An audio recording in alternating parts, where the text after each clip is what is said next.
The briefing room at Beale Air Force Base fell silent as Captain James Mitchell entered. Outside, the California sun was setting, casting long shadows across the tarmac, where a sleek black aircraft stood waiting. The U-2 Dragon Lady, they called it. Some pilots had another name for it, the Coffin. James was about to find out why men who knew the odds still lined up to fly it. If you're enjoying this story, please hit that like button and subscribe to our channel for more incredible true aviation stories. James had always dreamed of flying.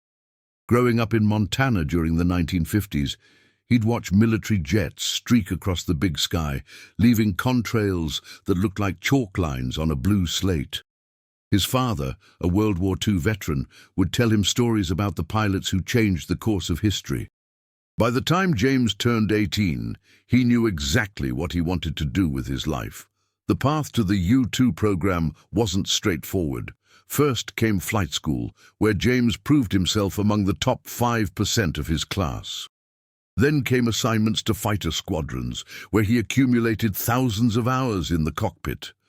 But it was during a routine assignment in Turkey that he first heard whispers about a special program. A program so classified that even mentioning it in the wrong company could end a career. The selection process was grueling. Out of 200 applicants, only 12 would be chosen. The physical requirements alone eliminated half the candidates. The U-2 operated at altitudes where the air was so thin that any mistake could be fatal. Pilots needed to be in peak physical condition, with no history of claustrophobia, excellent cardiovascular health, and the mental fortitude to spend 9 hours alone at the edge of space. James remembered the first time he saw the aircraft up close. It was at a remote facility in Nevada, where the desert stretched endlessly in all directions. The U-2 looked nothing like the fighters he was used to flying. Its wings were impossibly long and thin, spanning over 100 feet. The fuselage was narrow, barely wide enough to accommodate the pilot. Everything about it seemed fragile, delicate, as if it might break apart at any moment. Major Robert Chen, the training officer, didn't sugarcoat anything during the first briefing. He was a veteran of 15 U-2 missions, and his face bore the marks of someone who had stared death in the face and lived to tell about it. He stood before the group of selected pilots, his voice steady but grave. "The U-2 flies at 70,000 feet, he began. "At that altitude, the air pressure is so low that your blood would boil without a pressure suit. The cockpit is barely pressurized. If anything goes wrong, if your suit develops even a small leak, you have seconds to react before you lose consciousness. And at that altitude, there's no such thing as an easy emergency landing." He paused, letting the weight of his words sink in. The aircraft is unforgiving. It has a tendency to stall without warning. The margin between too fast and too slow is incredibly narrow. We call it the Coffin corner, and it's where you'll spend most of your flight time.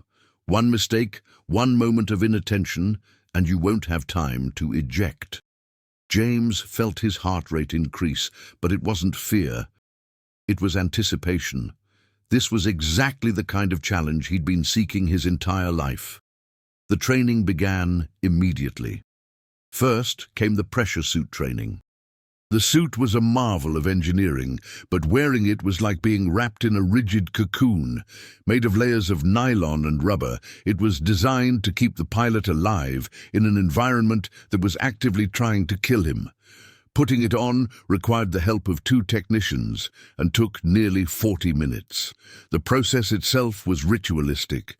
First, James would put on a special cooling undergarment designed to regulate his body temperature during the long flights. Then came the pressure suit itself, pulled on piece by piece. The technicians would check every seal, every connection, every zipper. A single flaw could be fatal at altitude. The helmet came last, locked into place with a satisfying click that somehow felt both reassuring and terrifying. James would never forget his first time in the altitude chamber. They sealed him in the pressure suit and placed him in a chamber that simulated the conditions at 70,000 feet. As the air was pumped out, he felt the suit inflate around him, restricting his movement. His breathing became labored. The temperature dropped. For 2 hours, they made him perform simple tasks, reading instruments, operating controls, solving basic math problems. It was exhausting in ways he hadn't anticipated. The psychological impact was immediate. Claustrophobia wasn't something James had ever struggled with, but inside that inflated suit, in that chamber, he understood how it could break someone. The suit pressed against him from all sides. Moving his arms required real effort. Turning his head was difficult, and the breathing, the constant conscious effort to draw air through the suit's systems, became almost meditative in its repetition. During one particularly grueling session, James watched as another candidate, a pilot named Stevens, with an impressive record, began to panic. Stevens's breathing became rapid and shallow. His hands shook as he tried to complete the assigned tasks. Within minutes, he was pounding on the chamber door, demanding to be let out. Stevens washed out of the program that day. There was no shame in it, Major Chen told the remaining candidates. The U-2 requires a specific temperament. It's better to discover incompatibility here than at 70,000 feet. But the physical challenges were only part of the equation. The psychological preparation was equally demanding. U-2 pilots spent hours in isolation chambers, learning to cope with the loneliness of high-altitude flight. At 70,000 feet, you were utterly alone. No wingman, no radio chatter, just you and the endless black sky above and the curved earth below. The isolation training was conducted in a specially designed room, completely soundproofed and painted flat black. Pilots would spend 6 hours at a time in the darkness, wearing their pressure suits, performing mental exercises and simulated flight tasks. The silence was absolute. The darkness was complete. Time seemed to stretch and compress in unpredictable ways. James found that his mind would play tricks on him during these sessions. He'd hear voices that weren't there, see lights in the corners of his vision. The instructors had warned them about this, told them it was normal, a function of sensory deprivation. But knowing it was normal didn't make it any less unsettling. He learned to talk to himself, to narrate his actions, to maintain a connection to reality through the sound of his own voice inside the helmet. One of the techniques they taught was compartmentalization. Break the mission into segments, they were told. Don't think about the 9 hours ahead of you. Think about the next hour, the next 30 minutes, the next task. Make each segment manageable.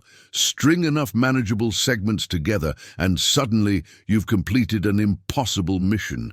James practiced this relentlessly. He'd create elaborate mental games, mathematical puzzles he could solve in his head, memory exercises where he'd try to recall every detail of flights he'd previously made. Anything to keep his mind active and engaged during those long hours of isolation. Flight training in the actual aircraft began 3 months into the program. James's first takeoff was an experience he would carry with him forever. The U-2 required a unique technique. Because of its long wings and bicycle-style landing gear, it needed a chase car to follow it down the runway, calling out altitude and airspeed. As James pushed the throttle forward, the aircraft seemed to leap into the air, eager to reach its natural element in the stratosphere. The sensation was unlike anything he'd experienced in conventional aircraft. The U-2 wanted to fly. It strained against gravity with an eagerness that felt almost alive. At 60 knots, the wings began to generate lift. At 80 knots, the aircraft was practically floating. James barely had to pull back on the stick before the U-2 bounded into the air. The climb was exhilarating and terrifying in equal measure. The rate of climb was impressive, the altimeter unwinding rapidly as the aircraft soared upward. But the handling characteristics were strange, foreign. The aircraft felt delicate, responsive to the smallest input. A tiny movement of the stick produced dramatic results. James had to recalibrate everything he thought he knew about flying. Major Chen's voice crackled over the radio, calm and steady. "Easy on the controls, Captain. She's sensitive. Treat her like you're handling nitroglycerin. Smooth, gentle inputs. Let the aircraft do the work." James forced himself to relax, to trust the aircraft. As he climbed through 20,000 feet, the sky began to darken. At 30,000, he needed to start thinking about the pressure suit systems. At 40,000, the margin between controlled flight and disaster began to narrow significantly. The Coffin corner was waiting for him at altitude, that narrow band where the aircraft's stall speed and maximum speed converged. Too slow, and the aircraft would stall. Too fast, and structural limits would be exceeded. The margin was sometimes as small as 5 knots. Flying there required absolute concentration and precise control. But what went up had to come down, and landing the U-2 was where pilots earned their reputation. The aircraft wanted to fly, not land. It would float above the runway, refusing to settle. James's first landing took 4 attempts, each time the aircraft bouncing back into the air like a reluctant bird. When he finally got it down, he was drenched in sweat despite the cool morning air. The chase car pilot, a veteran named Captain Williams, met him after he'd shut down the engine. "Your third bounce was better than your second," Williams said with a grin. "Give it another 50 landings and you might get the hang of it." Over the following weeks, James accumulated hours in the U-2, each flight teaching him something new about the aircraft's personality. He learned to read the subtle signs that indicated an approaching stall. He learned to manage the aircraft's energy state, trading altitude for speed and speed for altitude with increasing precision. He learned to land with a finesse that came only from repetition and concentration. Lieutenant Sarah Martinez was one of the few women in the program, a brilliant navigator who worked with the U-2 pilots on mission planning. She and James had developed a close professional relationship, and she understood the risks better than most. Her brother had been a U-2 pilot, past tense. He'd been lost over hostile territory 3 years earlier. Sarah's dedication to the program was legendary among the staff. She would spend 12, sometimes 14 hours a day in the operations center, poring over maps, weather data, intelligence reports. She knew every pilot's strengths and weaknesses, every aircraft's maintenance history, every detail that could make the difference between mission success and disaster. Her office was a testament to her commitment. The walls were covered with maps, some current, some historical. There were photographs of successful missions, citations from intelligence agencies thanking the program for crucial data. And in one corner, a single framed photo of her brother Miguel in his flight suit, standing in front of a U-2, squinting into the sun. "You know what you're getting into, right?" Sarah asked James one evening as they reviewed maps in the operations center. Her voice was soft, but there was an edge to it. "My brother used to say that every mission felt like borrowing time. He knew the odds. They all do." James looked at the maps spread before them, showing terrain that most people would never see, except from 70,000 feet up. "Why do you stay?" he asked. "Why do you keep doing this work, knowing what happened?"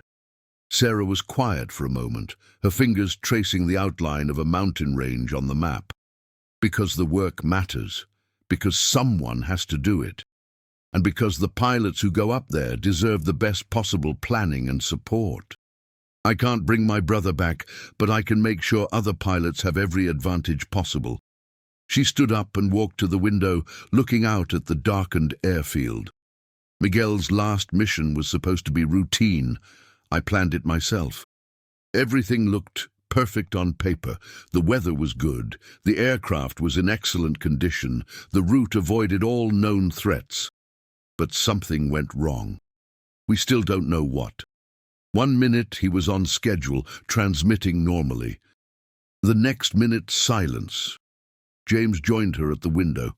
"I'm sorry," he said. Sarah turned to face him, her eyes reflecting the overhead lights. "The hardest part is not knowing. Did he eject? Did he survive the ejection? Is he in a prison somewhere, or did he die instantly? The not knowing eats at you. My mother still sets a place for him at family dinners, just in case he somehow comes home. It's been 3 years, and we still don't have closure." Her voice hardened slightly. "That's why I'm so demanding with mission planning. Why I triple-check everything. Why I sometimes drive pilots crazy with my questions and contingencies. Because I know what it's like to lose someone to this program, and I'll do everything in my power to make sure it doesn't happen again on my watch." Over the following months, James came to rely on Sarah's expertise and insight. She had an intuitive grasp of risk assessment that couldn't be taught in any classroom. She could look at a mission plan and immediately identify the weak points, the places where things could go wrong. More importantly, she could suggest alternatives, modifications that would reduce risk without compromising the mission objectives. Their working relationship evolved gradually into friendship and then into something deeper. It started with late-night conversations in the operations center, discussions that began with mission parameters and drifted into personal territory. Sarah would tell stories about growing up in Texas, about following her brother into the Air Force, about the dreams she'd had before the U-2 program consumed her life. James would share memories of Montana, of the father who'd inspired his love of flying, of the long journey that had brought him to this remote base in the middle of nowhere. The missions themselves were exercises in precision and endurance. A typical U-2 flight lasted 9 hours or more. 9 hours in a pressure suit, unable to move freely, unable to eat normally, alone at the edge of space. Pilots developed their own coping mechanisms. Some created elaborate mental exercises. Others broke the flight into segments, treating each hour as a separate mission. The physical toll was cumulative and unavoidable. Pilots would lose several pounds of water weight during a single mission, despite the suit's cooling systems. The constant pressure of the inflated suit left marks on their bodies that took days to fade. Their joints would ache from maintaining the same position for hours. Some pilots reported temporary vision problems from the altitude and pressure changes. Eating during a mission was a challenge that never became routine. The food came in tubes, designed to be consumed without removing the helmet. It was nutritious, but barely palatable. James learned to eat slowly, methodically, making each meal last as long as possible just to break up the monotony. Water was equally difficult, sipped through a straw built into the helmet, warm and metallic tasting. The bathroom situation was handled through a relief tube system that was uncomfortable and undignified. Pilots joked about it during training, but the reality of using it at 70,000 feet, trapped in an inflated pressure suit, was far less amusing. It was just another reminder of the sacrifices required by the mission. James developed his own rituals for long missions. At the 1-hour mark, he'd do a complete systems check, verifying every instrument, every gauge, every indicator. At 2 hours, he'd allow himself to think about Sarah, to imagine their next conversation, to plan what he'd say to her when he landed. At 3 hours, he'd review the mission objectives, making sure he understood exactly what intelligence he was supposed to collect and why it mattered. The middle hours of a mission were the most challenging. The novelty had worn off. The initial adrenaline had faded, but the end was still too far away to provide motivation. This was when mistakes could happen, when attention could waver, when the monotony could lull a pilot into dangerous complacency. James's first operational mission was over international waters, a reconnaissance flight gathering data on maritime activity. As he climbed through 50,000 feet, the sky began to change. The blue deepened to purple, then to black. Stars became visible even though the sun was still shining. Below him, the curvature of the earth became apparent. a sight that never failed to inspire awe. The transition to high altitude was always dramatic. At 60,000 feet, the sky above was completely black, the stars brilliant and unwavering without atmospheric distortion. Below, the Earth spread out in a vast panorama, oceans and continents visible simultaneously. The horizon curved noticeably, a constant reminder of the planet's true shape, but awe quickly gave way to intense concentration. At 70,000 feet, the margin for error disappeared. The U-2 had to be flown with absolute precision. Too slow, and it would stall. Too fast, and the forces on the airframe could tear it apart. James's eyes moved constantly between instruments, checking airspeed, altitude, engine performance. His hands made constant tiny adjustments to the controls. The workload at altitude was relentless. In addition to flying the aircraft, James had to operate the reconnaissance systems, navigate precisely along the planned route, monitor weather conditions, watch for other aircraft, and maintain communication with ground control. Each task required attention, and together they demanded a level of multitasking that pushed the limits of human capability. 3 hours into the flight, disaster nearly struck. A warning light flickered on the instrument panel. Cabin pressure dropping. James's training kicked in immediately. He checked the pressure gauge, still holding, but falling slowly. A leak somewhere in the system. At this altitude, he had maybe 10 minutes before the pressure dropped to dangerous levels. His mind raced through the procedures. He could descend, but that would abort the mission and waste months of planning. He could try to find and isolate the leak. The smart choice, the safe choice, was to descend immediately. But James knew what this mission meant. Intelligence assets on the ground had risked their lives to provide the information that made this flight possible. People were counting on the data he was gathering. The decision tree was complex. If he descended immediately, he'd be safe, but the mission would fail. Intelligence opportunities had windows, and this window would close. The information he was supposed to collect might not be obtainable again for months, if ever. On the other hand, if he stayed at altitude and couldn't stop the leak, he might lose consciousness. At 70,000 feet, that would be a death sentence. James felt his heart rate increase, but his hands remained steady. This was what the training was for, what all those hours in the simulator had prepared him for.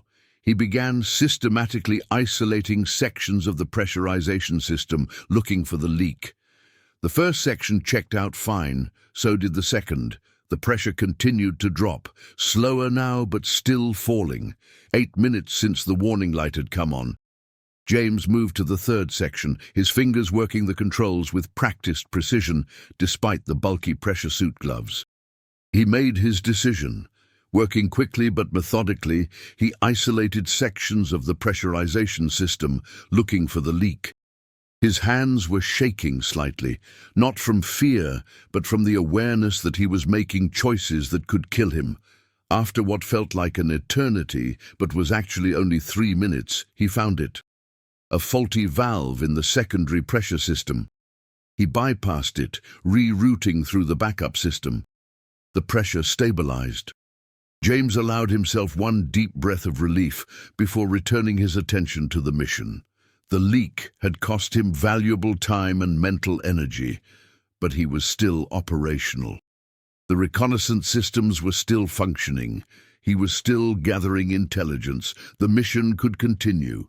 The next 6 hours tested every bit of his endurance. The stress of the pressure emergency had taken a toll, leaving him fatigued in a way that went beyond the physical. But he pushed through, completing each phase of the mission with the same precision he'd maintained from the start. This was what separated U-2 pilots from other aviators, the ability to perform at the highest level even when exhausted, stressed, and scared. James completed the mission, 9 hours of flying that felt like 9 days. When he finally landed, the chase car following him down the runway, he sat in the cockpit for a long moment before the ground crew helped him out. His legs were cramped, his body ached, and he was more exhausted than he'd ever been in his life. But he'd done it. Major Chen was waiting for him in the debriefing room. He'd heard about the pressure problem. James, expecting criticism for not aborting the mission, was surprised when Chen simply nodded. "You made the right call," Chen said. "Not the safe call, but the right one. That's what this job is about, making impossible decisions at impossible altitudes." Over the following months, James flew mission after mission. Each one brought its own challenges. There was the flight through unexpected turbulence at 65,000 feet, where the aircraft bucked and shuddered like a wild horse. The mission where his radio failed, leaving him truly alone for 7 hours. The flight where ice began forming on his windscreen at altitude, something that wasn't supposed to happen but did anyway. But it was the human stories that stayed with him most. The other pilots became his family. There was Captain Tom Rodriguez, a veteran of 20 missions, who still got nervous before every flight. Lieutenant David Park, who kept a photo of his daughter taped to his instrument panel. Commander Lisa Johnson, who had survived an emergency landing in hostile territory and still volunteered for the most dangerous missions. The pilot community was small and tight-knit. They understood each other in ways that outsiders never could. They'd all experienced the same fears, overcome the same challenges, lived through the same impossible situations. This shared experience created bonds that went deeper than ordinary friendship. Captain Rodriguez became a mentor to James in those early days. Tom had a way of making the impossible seem manageable, of breaking down complex problems into solvable components. He'd been flying U-2's longer than anyone else in the program, and his experience was invaluable. One night, after a particularly challenging mission, Tom found James sitting alone in the ready room, staring at his flight gear. Tom sat down beside him without saying anything, just sharing the silence. After several minutes, he spoke. "The fear never goes away," Tom said quietly. "Anyone who tells you they're not afraid is either lying or crazy. The trick is to make the fear work for you instead of against you. Fear keeps you sharp, keeps you focused, keeps you from getting complacent. The day you stop being afraid is the day you make a fatal mistake." He picked up James's helmet, turning it over in his hands. "Every time I put this on, I wonder if it's the last time. Every time I strap into that aircraft, I say a little prayer. And every time I land safely, I'm grateful for another day. That's how you survive in this program. One flight at a time, one decision at a time, one moment at a time." Lieutenant Park was the joker of the group, always ready with a laugh or a funny story to break the tension. But his humor masked a deep seriousness about the mission. David had a wife and 2 young daughters waiting for him at home, and he carried their photos on every flight. He told James once that looking at those photos reminded him why precision mattered, why safety protocols existed, why coming home was worth any amount of effort. Commander Johnson's story was legendary in the program. She'd been on a mission over disputed territory when her engine had failed catastrophically. Unable to maintain altitude, she'd been forced to make an emergency landing in a remote area. She'd spent 3 days evading capture before reaching friendly forces. The experience had left her with a permanent limp from an ankle injury, but she'd refused to leave the program. If anything, the close call had made her more determined. Lisa became a close friend to both James and Sarah. She had a practical wisdom that came from having faced the worst the program could throw at her and survived. She didn't talk much about her emergency landing, but when she did, the lessons she shared were invaluable. "The moment you think you've mastered this aircraft," Lisa told James during a training session, "that's the moment it will kill you. The U-2 demands respect, constant vigilance, absolute humility. You can have 1,000 perfect flights and then have everything go wrong on flight 1001. The aircraft doesn't care about your experience or your skill. It only cares whether you're paying attention right now, in this moment. They all knew the statistics. They all knew that the U-2 had the highest accident rate of any aircraft in the Air Force inventory. They knew that ejecting from a U-2 at high altitude was a coin flip at best, and that many problems occurred so quickly that ejection wasn't even an option. They knew all of this, and they flew anyway. James came to understand why during a conversation with Tom Rodriguez one night in the officers' club. They were sitting in a quiet corner, nursing drinks and watching the sun set over the desert. Tom had just returned from a particularly difficult mission, and there was a weariness in his eyes that went beyond physical exhaustion. "People ask me why I do this," Tom said quietly. "They want to know why anyone would volunteer to fly the Coffin. And the truth is, it's not about being fearless. I'm terrified every single time I strap into that aircraft. But fear isn't the opposite of courage. Courage is being afraid and doing it anyway." He paused, taking a sip of his drink.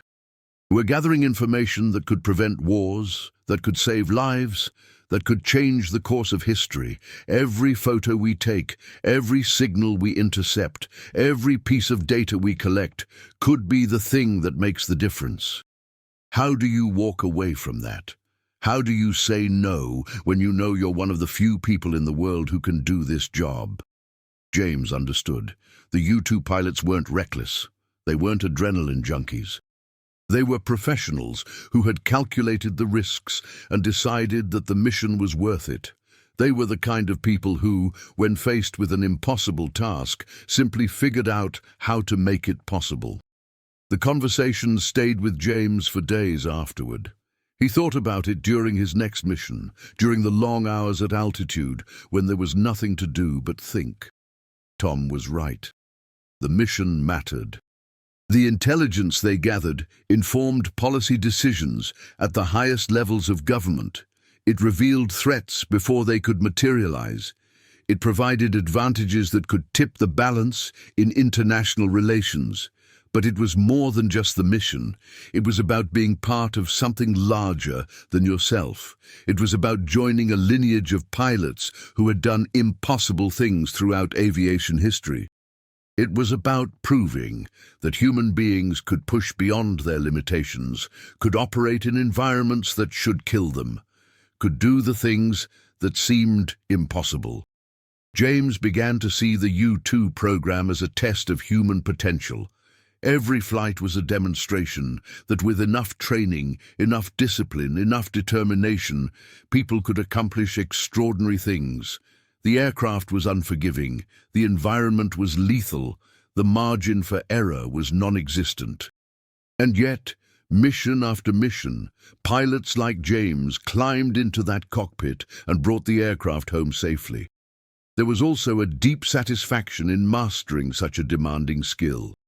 Flying the U-2 well required thousands of hours of practice, constant study, relentless self-improvement. It was like becoming a virtuoso musician or a master craftsman. The expertise couldn't be faked or shortcut.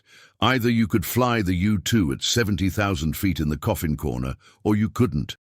And knowing that you could, that you'd earned that skill through dedication and hard work, was its own reward. Sarah Martinez became increasingly important to James, not just as a colleague but as a friend and confidant. She understood the unique pressures of the U-2 program in ways that outsiders never could. Her insights into mission planning were invaluable. But more than that, she provided a connection to the world beyond the cockpit. One evening, after a particularly long day of mission planning, Sarah opened up about her brother. "His name was Miguel," she said. "He was 5 years older than me, and I worshipped him growing up. When he joined the Air Force, I followed. When he was selected for the U-2 program, I transferred to support operations just to be close to him." She pulled out a worn photograph from her wallet, showing a young man in a flight suit, grinning at the camera. He was one of the best pilots in the program. Everyone said so, but on his 18th mission, something went wrong. They never recovered the aircraft or his body. All we know is that he disappeared over hostile territory. James could see the pain in her eyes, pain that time had softened but not erased. "I'm sorry," he said, knowing the words were inadequate. Sarah smiled sadly. "The point is, Miguel knew the risks. He flew anyway, not because he didn't value his life, but because he valued something more, the mission, the people depending on him, the difference he could make. That's why I stay. That's why I help train pilots like you, because what you do matters, and you deserve every bit of support we can give you." The seasons changed, and with them came new challenges. Winter missions were particularly brutal. The cold at altitude was beyond anything James had experienced, even in his pressure suit. Ice formed on the aircraft's surfaces in ways that the engineers hadn't predicted. Pilots had to be constantly vigilant, watching for signs that ice was affecting the aircraft's performance. Spring brought turbulence as weather patterns shifted. Summer meant longer days, and sometimes uncomfortably warm ground temperatures, which made the already exhausting process of suiting up even more difficult.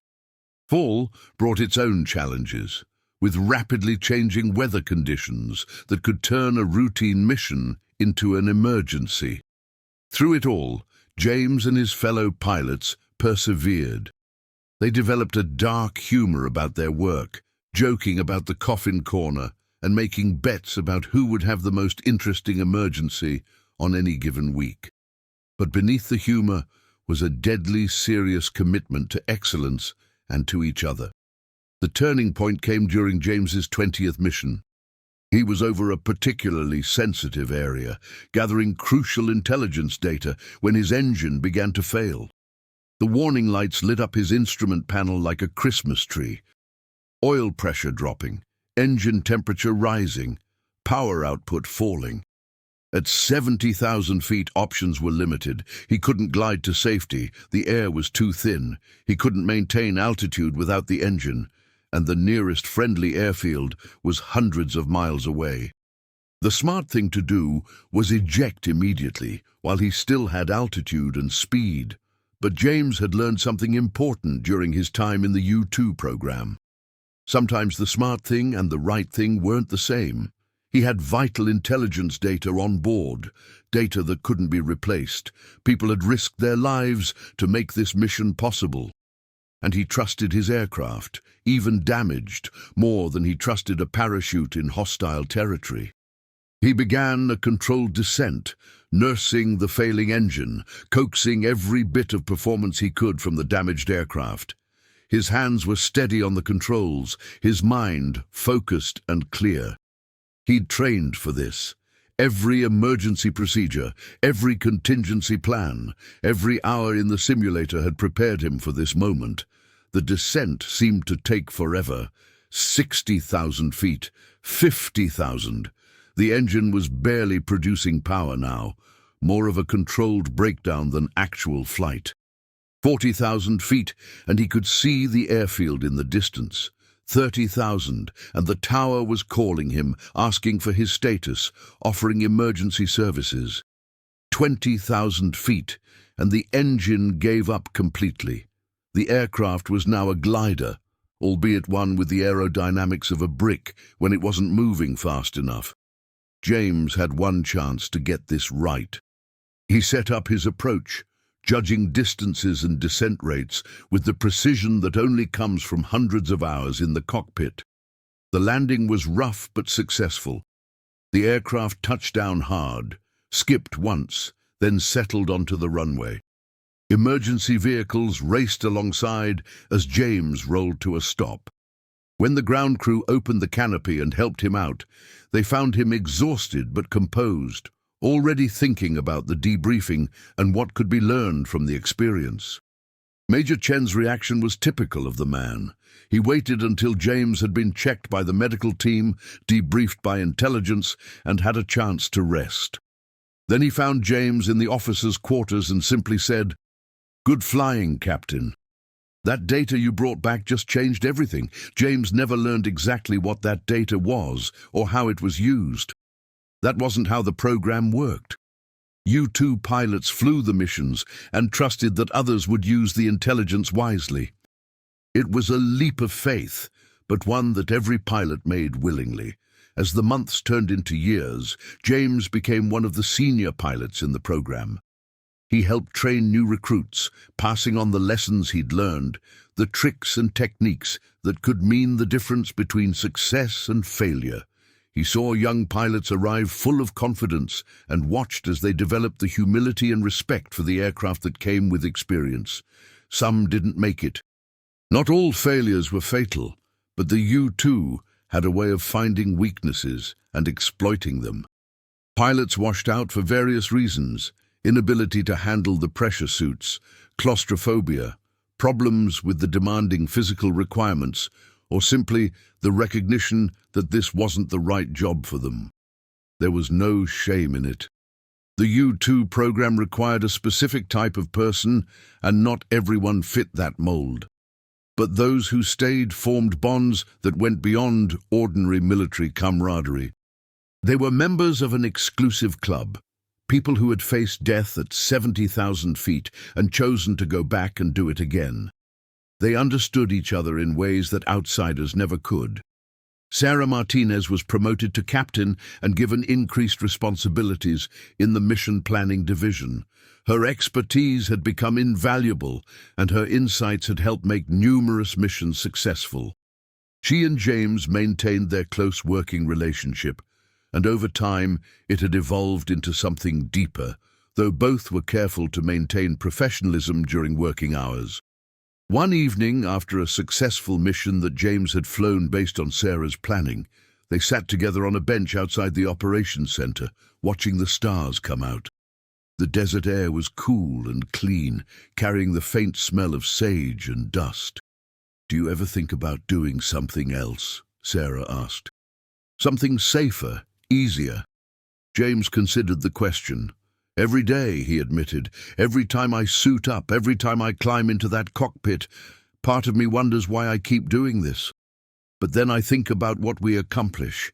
The intelligence we gather prevents conflicts, saves lives, gives our country advantages that could be the difference between peace and war. How do you walk away from that?" Sarah nodded. "That's what Miguel used to say." She was quiet for a moment. "I used to be angry with him, you know. Angry that he took those risks, that he left us. But over time, I've come to understand. He wasn't running toward danger. He was running toward something important, something worth the risk." James reached out and took her hand. The gesture felt natural, right? "We all are," he said. "Every pilot in this program has made that same calculation. The risks are real, but so is the mission. And we trust each other, trust our training, trust that what we're doing matters. The losses, when they came, were devastating.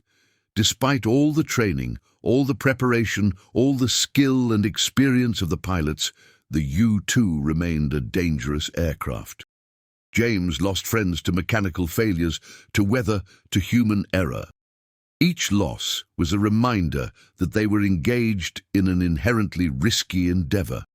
After one particularly difficult loss, a young pilot named Lieutenant Michael Stevens, who had been in the program for less than a year, James found himself questioning everything.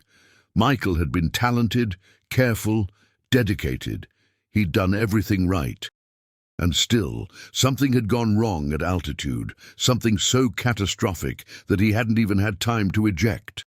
The investigation revealed that a structural failure in the tail section had caused the aircraft to break apart at 70,000 feet.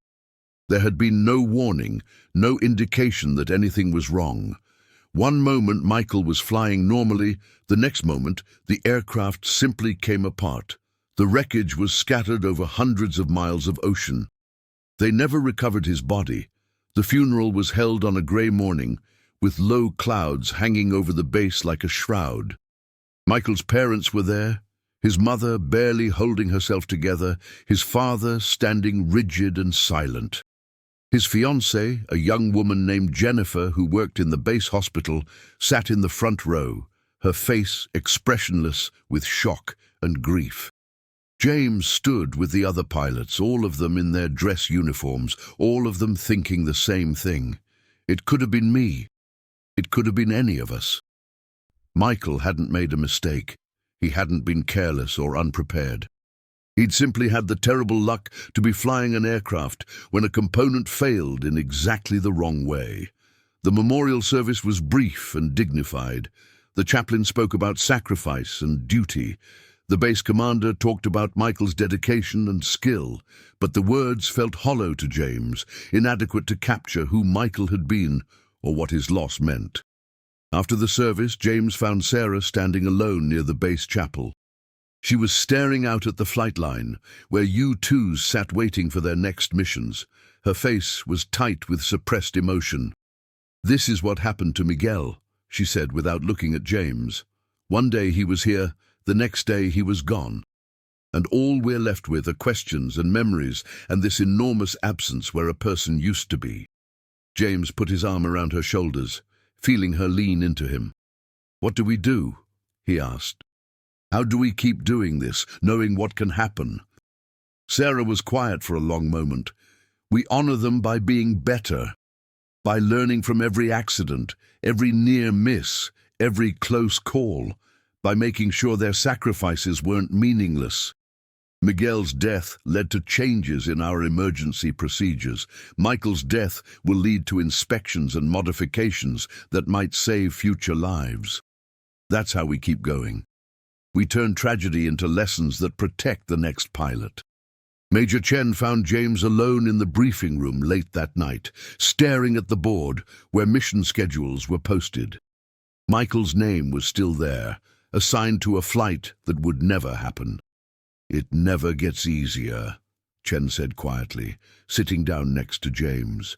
"Every loss reminds us of how fragile this all is, how quickly things can go wrong. You start questioning whether it's worth it, whether any mission is worth a human life." James turned to look at Chen. "Is it?" he asked. "Is it worth it?" Chen was silent for a long moment, his face reflecting years of difficult decisions and hard-won wisdom. "I've asked myself that question after every loss in this program, and the answer I come to is this. Michael knew the risks. Every pilot who straps into a U-2 knows the risks. We don't lie to them. We don't sugarcoat it. We tell them exactly what they're getting into, and they choose to fly anyway. Michael made that choice. He chose this life because he believed in the mission." The older man stood up, preparing to leave. "Our job is to honor that choice by making sure his sacrifice meant something. We learn from what happened, we improve our procedures, we train harder, we make the next mission safer, and we keep flying because that's what Michael would want us to do." The words helped, but the grief remained. James attended the memorial services for every pilot lost in the program, and each one was a reminder of the costs they were paying for the intelligence they gathered. The names accumulated over the years: Stevens, Chen, Park, Johnson. Each name represented a life cut short, a family left behind, a future that would never happen. James took Chen's words to heart. He threw himself into improving training procedures, analyzing accident data, working with engineers to identify and fix problems before they became catastrophic. He became known as one of the most safety-conscious pilots in the program, not because he was afraid, but because he understood that every improvement could save a life. He started a weekly safety meeting where pilots could share close calls and lessons learned without fear of repercussions. The meetings became invaluable, creating a culture where mistakes could be discussed openly and used as learning opportunities. James documented everything, creating a comprehensive database of incidents, near misses, and emergency procedures that became required reading for all new pilots. He worked closely with the engineers, spending hours reviewing aircraft systems and maintenance records. Together, they identified several potential failure modes that hadn't been adequately addressed in the original design. Modifications were made, inspection protocols were enhanced, and redundancies were built into critical systems. James also collaborated with the medical staff to better understand the physiological impacts of high-altitude flight. They discovered that some pilots were experiencing subtle cognitive impairments during long missions, impairments that could lead to mistakes. This led to changes in pre-flight nutrition protocols, adjustments to the pressure suit systems, and new procedures for monitoring pilot performance during extended missions. The improvements were incremental but significant. Over time, the accident rate in the program began to decline. Not dramatically, the U-2 would always be dangerous, but measurably. Each percentage point reduction in accidents represented lives saved, pilots who would come home to their families, missions that would be completed successfully. Sarah was his partner in this work, bringing her mission planning expertise to bear on safety issues. Together, they created a comprehensive risk assessment framework that evaluated every aspect of a mission: aircraft condition, pilot experience, weather patterns, route complexity, intelligence value, and dozens of other factors. The framework helped commanders make better decisions about which missions to fly and when to scrub a flight due to unacceptable risk. The work continued. Missions were flown. Intelligence was gathered. The U-2 pilots maintained their vigil at the edge of space, watching over a world that rarely knew they were there. They were the invisible guardians, the silent watchers, the people who risked everything so that others might sleep safely. James eventually completed 50 missions, a milestone that few U-2 pilots reached. By that point, he had accumulated thousands of hours in the aircraft, had experienced every kind of emergency imaginable, and had trained dozens of new pilots. He had become part of the program's institutional knowledge, a living repository of hard-won experience. But all flights must eventually end, and James knew that his time in the cockpit was drawing to a close. The physical demands of flying the U-2 were catching up with him. The long hours in the pressure suit, the G-forces, the stress, all of it took a toll that couldn't be ignored forever. His final mission was over familiar territory, a routine reconnaissance flight that he'd flown variations of dozens of times before. As he climbed through 70,000 feet for the last time, he took a moment to appreciate the view. The black sky above, the blue earth below, the thin line of atmosphere that made life possible. It was a perspective that few people would ever experience, and he had been privileged to see it again and again. The flight was perfect, no emergencies, no problems, just 9 hours of smooth flying and successful data collection. As James descended toward the airfield for the last time, he felt a mixture of sadness and satisfaction. Sadness that this chapter of his life was ending. Satisfaction that he had given everything he had to a mission that mattered. Sarah was waiting for him when he landed. Over the years, their relationship had deepened, and everyone in the program knew they were together, though they'd been discreet about it. As the ground crew helped James out of the pressure suit, she stood nearby, her eyes reflecting pride and relief in equal measure. That evening, at his retirement ceremony, James stood before a room full of fellow pilots, ground crew, intelligence officers, and support personnel. These were the people who had made the U-2 program possible, who had supported him through 50 missions, who had become his family. When it was his turn to speak, James looked out at the assembled faces and thought carefully about what he wanted to say. These people understood, in a way that outsiders never could, what it meant to fly the U-2. They knew the risks, the sacrifices, the satisfaction of knowing that their work made a difference. People outside this program call the U-2 the Coffin, James began. And they're not entirely wrong. It's a dangerous aircraft, demanding, unforgiving. But to us, it's something more. It's a tool that allows us to do impossible things. It takes us to the edge of space and brings us home again. It asks everything of us, and somehow, most of the time, we manage to give it. He paused, gathering his thoughts. I've lost friends in this program. Good people, talented pilots, dedicated professionals. Every loss has been a reminder of how dangerous this work is. But every loss has also been a reminder of why we do it. We fly the Coffin because someone has to. We fly it because the intelligence we gather matters. We fly it because we've chosen to be the people who take on the impossible missions. Looking around the room, James saw nods of understanding.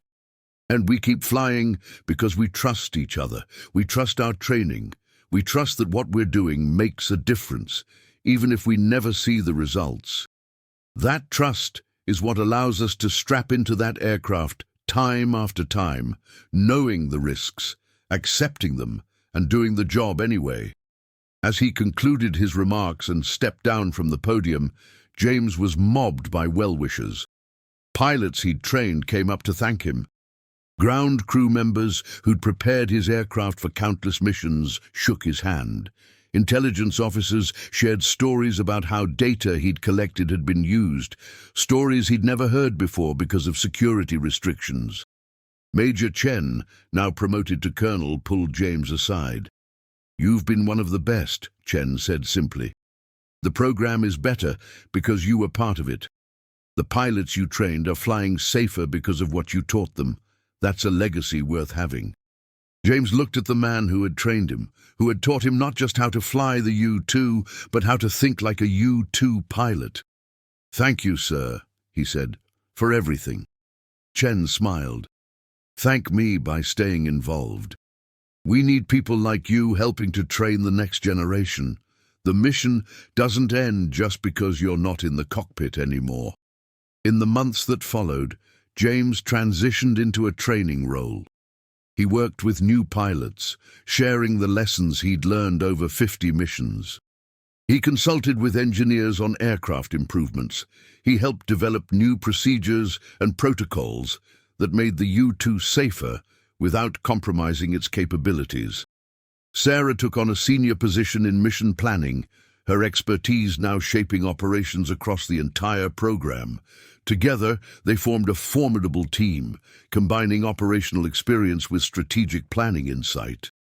Their relationship, no longer constrained by regulations about pilots and mission planners dating, blossomed into partnership in all aspects of their lives. Years later, standing at a ceremony honoring U-2 pilots past and present, James watched as young aviators received their wings. They looked so eager, so confident, so unaware of what really awaited them at 70,000 feet. He'd been like that once, full of enthusiasm and certainty. Experience had taught him humility, respect for the aircraft and the mission, and understanding of the true cost of flying the Coffin. But experience had also taught him something else, that there would always be people willing to take on the impossible missions.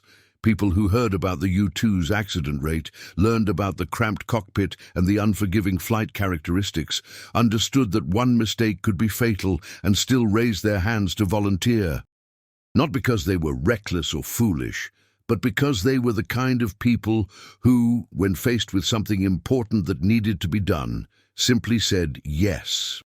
The U-2 program continued, evolving with technology but maintaining its core mission and ethos.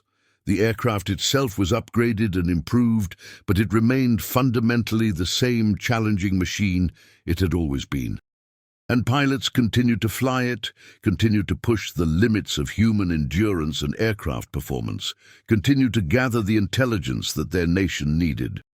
James knew that somewhere at this very moment, a U-2 pilot was at 70,000 feet, alone in the cockpit, managing the impossible balance between too fast and too slow, between mission success and disaster. That pilot was part of an unbroken chain stretching back to the program's earliest days, a chain of skilled, dedicated professionals who chose to fly the Coffin because someone had to. And that, James thought as he watched the young pilots celebrate their achievement, was why the U-2 program worked. Not because the aircraft was safe or easy or forgiving, But because there would always be people willing to take on the hard missions, the dangerous missions, the missions that tested the limits of human capability, people who understood the risks and flew anyway, not in spite of the danger, but in full knowledge of it. The sun was setting over the airfield, painting the sky in shades of orange and purple. Somewhere in the distance, James could hear the distinctive whine of a U-2's engine spooling up. Another mission, another pilot, another flight to the edge of space. The Coffin was flying again, carrying with it another brave soul who had chosen to volunteer for one of the most dangerous jobs in aviation. James smiled. The mission continued. It always would, as long as there were people willing to fly the Coffin. And judging by the eager faces around him, there would be no shortage of volunteers. Some legacies, he realized, were written not in safety or comfort, but in courage, dedication, and the willingness to do what needed to be done, no matter the cost. That was the real story of the U-2. Not the aircraft itself, impressive as it was, but the people who flew it. The pilots who looked at the statistics, understood the dangers, and still climbed into the cockpit. The ground crews who prepared the aircraft with meticulous care, knowing that lives depended on their work. The mission planners who crafted routes that balanced intelligence value against pilot safety. The families who supported them, understanding that every mission could be the last. Together, they formed a community bound by shared purpose and mutual respect. They were the guardians at the edge of space, the watchers in the dark, the people who volunteered for suicide missions and somehow, through skill and determination and trust in each other, turned them into triumphs. As darkness fell and the stars began to appear, James looked up at the sky. Up there, beyond the clouds, beyond the comfortable atmosphere where normal aircraft flew, the U-2 pilots maintained their lonely vigil. They would continue to do so tomorrow, and the day after, and for as long as the mission required. The Coffin would keep flying, and brave men and women would keep volunteering to fly it, not because it was safe, but because it mattered. And in the end, that was all the reason they needed.